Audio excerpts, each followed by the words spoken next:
আপনাদেরকে একটা খাবারের কথা বলি, ব্রেইন বুস্টার। সবাই মনে রাখবেন, খুব জরুরি। রাতের বেলা 1 গ্লাস পানিতে 1 চামচ হলুদের গুঁড়ো, 1 চামচ মেথি আর 1 চামচ মধু। মধু রাতেও মেশাতে পারেন, আবার চাইলে সকালবেলাও মেশাতে পারেন।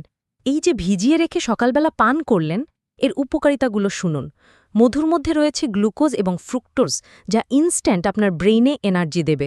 এবং এটা এমন একটা অ্যান্টিঅক্সিডেন্ট যার মধ্যে রয়েছে ফ্ল্যাভোনয়েড এবং ফেনলিক অ্যাসিড, যেটা কিনা আমাদের ব্রেইনকে প্রতিনিয়ত শক্তি যোগায়, ব্রেইনের নার্ভগুলোর ইন্ডাকশন পাওয়ার বাড়ায়।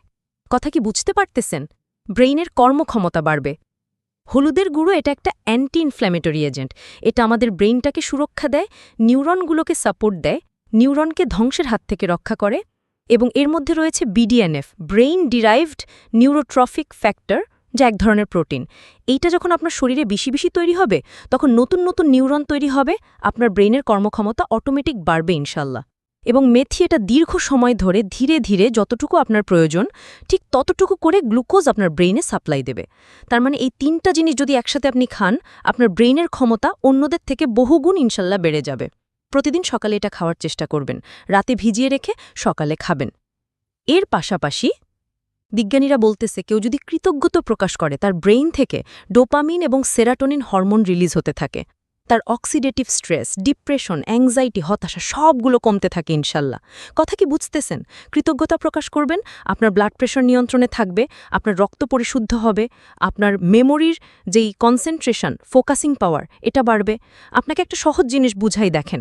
আপনি যদি একজনকে কৃতজ্ঞতাবশত বলেন যে ধন্যবাদ ভাই, তার কি ভালো লাগবে না খারাপ লাগবে?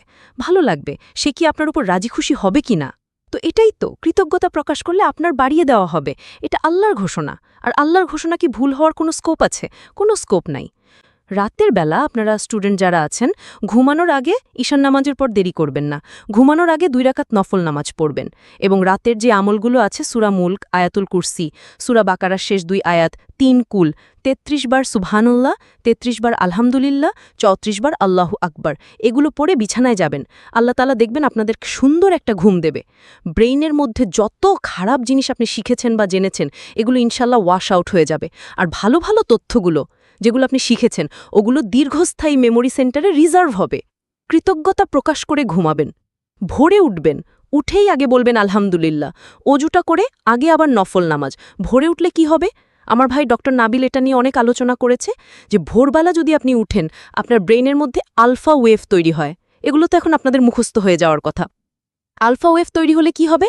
ওই সময় আপনি যা কিছু পড়বেন, সেই 2 ঘন্টার পড়া অন্য সময় 10 ঘন্টার পড়ার থেকেও বেশি প্রোডাক্টিভ হবে। তার মানে ভোরে উঠতে হবে। আর আল্লাহর কাছে কৃতজ্ঞতা প্রকাশ করবেন, আল্লাহ তাআলা আপনার জন্য সবকিছু বাড়িয়ে দেবেন।